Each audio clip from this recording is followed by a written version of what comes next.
Namaz оқисың, Құран оқисың, зікір етесің, оның өзі сені тәрбиелейді.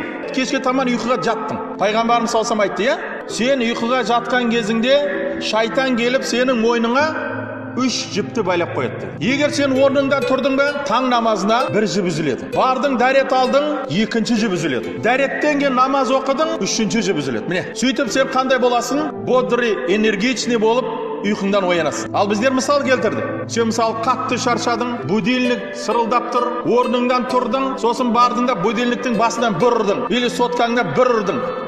Сосын айттың, қазір сағат неші? Субхану, қазір сағат 6. Күн нешеде шығады? 7:45-те шығады. Енді ничего страшного. Әлі бәрі алдында. Мен жатам, субханалла. Сен не қылдың? Құлшылыққа сабыр ете алмайсың. А сен не қылуың керек? Сол жерде өзіңдің нәпсіңді жеңіп, не қылуың керек? Құлшылықта сабырлы болуың керек.